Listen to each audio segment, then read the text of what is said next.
Welcome again to Democracy Catastrophe. Well, see, I'm wearing LSU. On my head. If you're, you know what,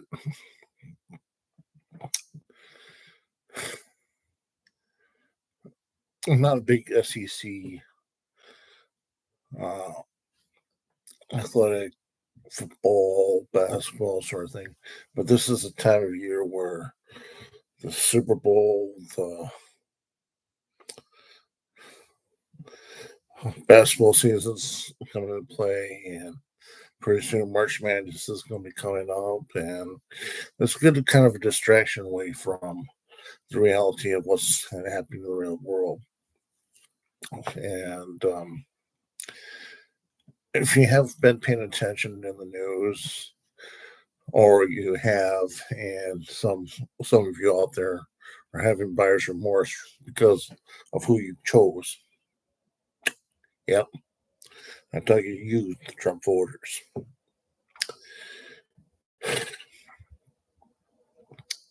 I do blame you, but I also blame the Democratic Party and the Democrats that withheld their votes up in Michigan and Wisconsin because of X, Y, and Z.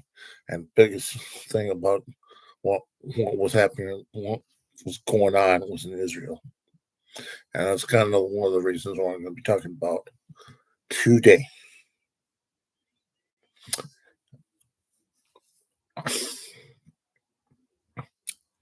So, the biggest issue we should focus on is not what is he doing right now. It's what he did get Benjamin Netanyahu to the table. Was it withholding of money? Or was it the fact that kind of brokered a deal to get him off the hook for all the war crimes that he is engaged in? Or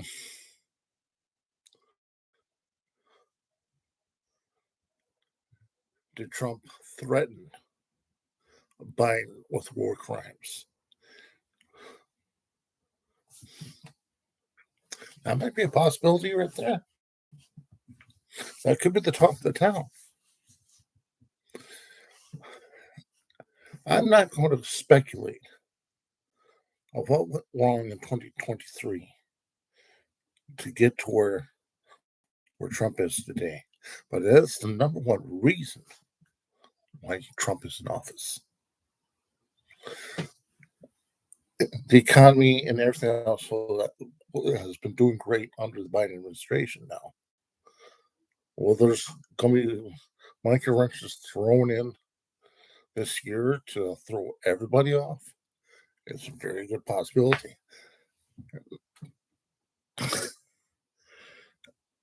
She's been rejected and then he's been told to come back in, to come back to your job that once you were fired from. Don't you want a little payback for all the things that's been done to you or was done to you?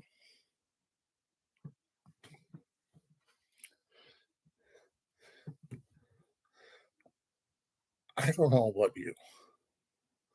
If I was in Trump's position right now, I'd possibly look around and look at the enemies that I've created. This is my time for payback. It's time for me to. I was so drunk on power. That's the only thing that really mattered. And that matters to him.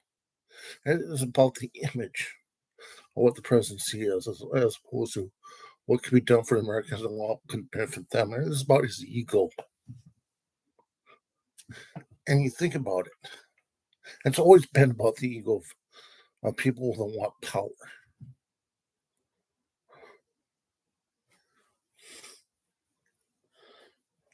That's kind of a sad state of affairs when I think about it.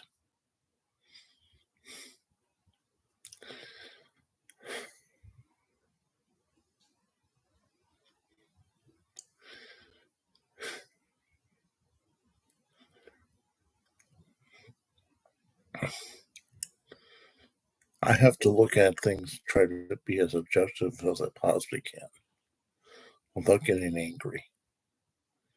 But I can't.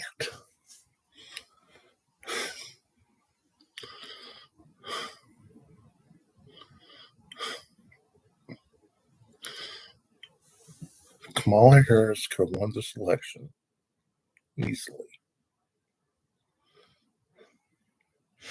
if Biden would have just done a few things that would not have tarnished the American country as a whole. But he chose to ignore his electorate, and guess what? Harris had to pay the price for it.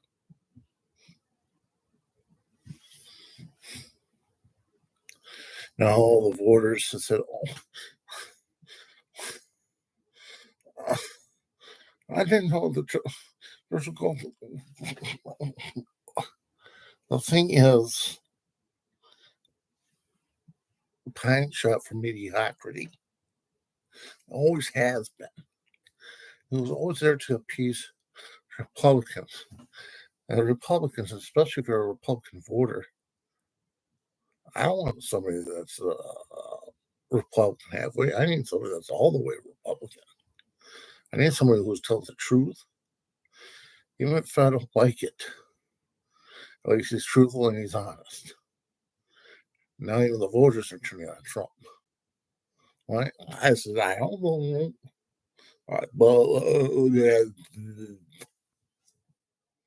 Well, you got what you deserved. Farmers that are dependent upon undocumented laborers to help with the crops, to help with their operations, whatever it may be. Do you think many Americans will go for those jobs that the migrant workers are doing right now? And mass deportation that's supposed to be happening sometime during this day, if not already being implemented right now.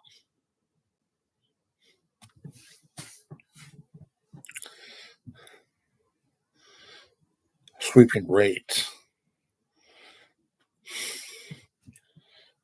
Project 2025 is now happening.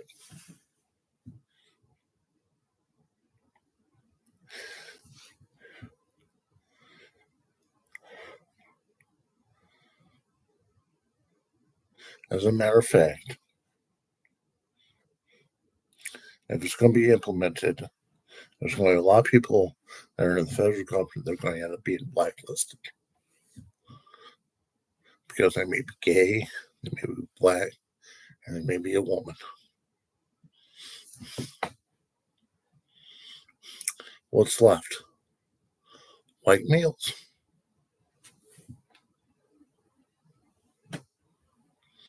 Don't think I'm lying. I think I'm cuckoo for Cocoa Puffs.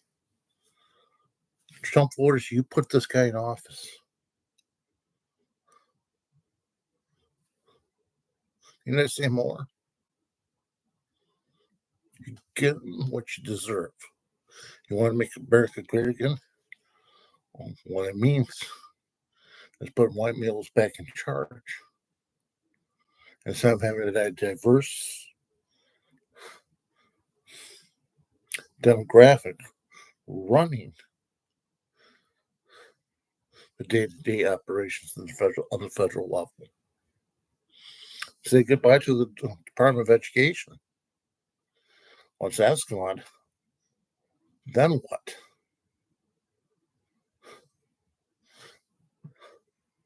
You got Linda McMahon running that operation. Just fell right under the radar. Nobody's even paying attention or even was in the gloves of the news, and nobody's paying attention. A WWE executive, a former chairman of the board of WWE, is running the Department of Education, she's going to do what Trump wants her to do. And that is to pull the plug on the Department of Education altogether. Don't be surprised in the next week or so. It is going to be hell on every state level. And right now, the governors of those states and their Department of Educations are now going to try to find ways to make money to help invest into their education system in order for them to keep running on a day-to-day operations and keep those teacher salaries paid.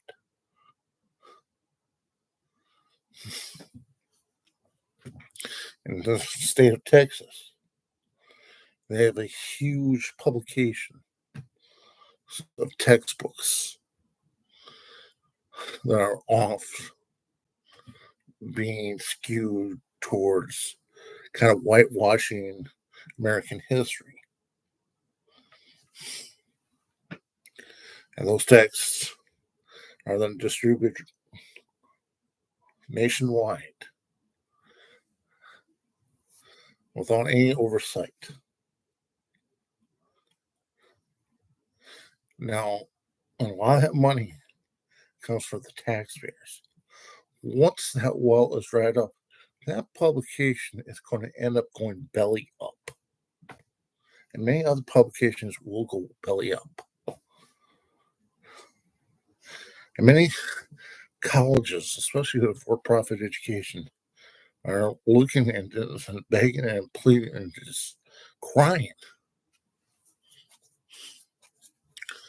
for if Trump comes to the office that their sector is not affected. But guess what? It is. Those student loans. Bye-bye to the student loan industry. Guess what? This is going to be a lot of banks who's going to want to cash in on that scam. To tag on thousands of dollars of interest towards a student after they graduate. You think I'm not lying? I wish I was lying. But those are things that you will not see in today's news. But if it does, I'm just going to call out and say, hey, this was local news. I'll share it with you.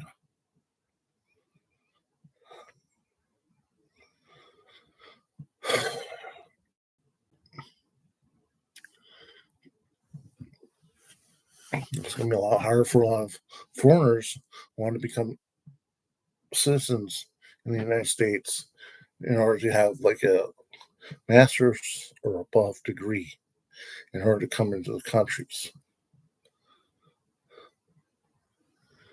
My gosh.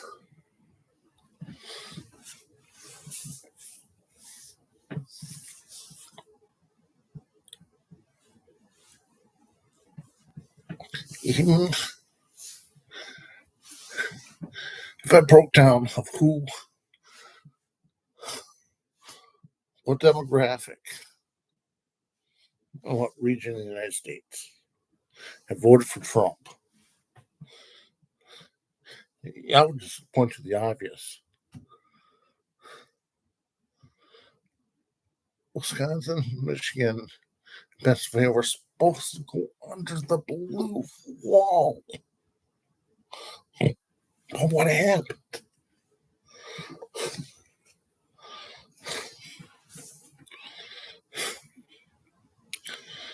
All I can tell you is this much.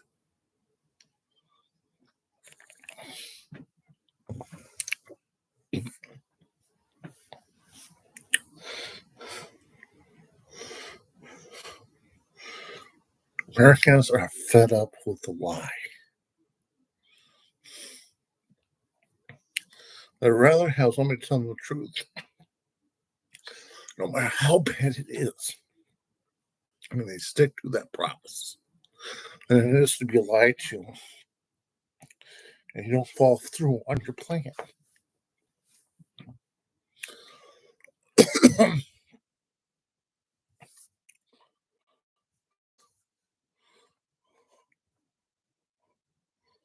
Or you do this number.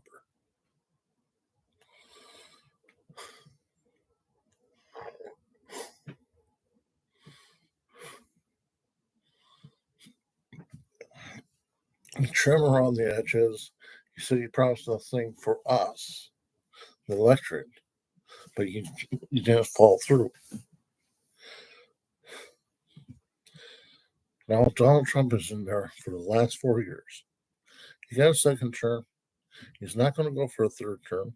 And if he even tries to go for a third term, the chances are he might not even make it.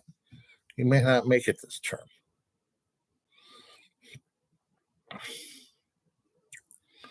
So we've got a lot to do and a lot to grow on. And I'm not going to sugarcoat it any longer. You cannot vote for fossilized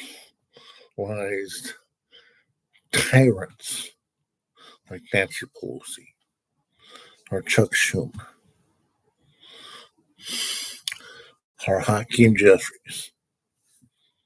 Any longer. We cannot tolerate that as Democrats.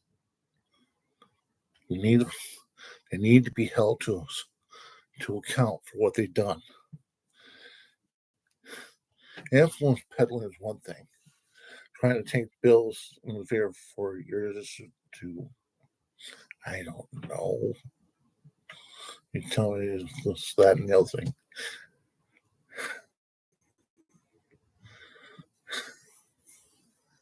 All I can tell you is this. Biden lost this election because of his unwillingness to accept responsibility of what was happening in Palestine. That's it. You can have the second half day in Wall Street, and then you find out there's a lot of people dying in Tel Aviv or wherever. Expect to get backlash. So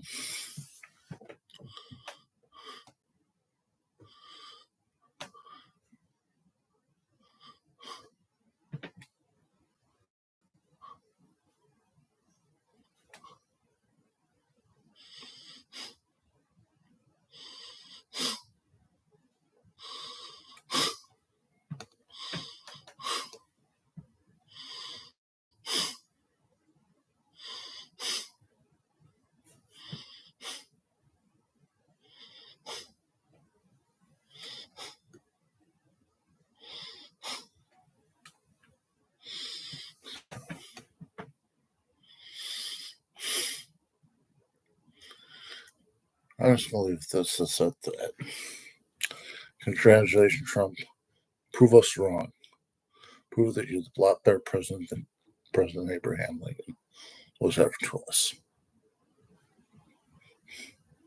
If you can get that, I will have last Matt to talk about you.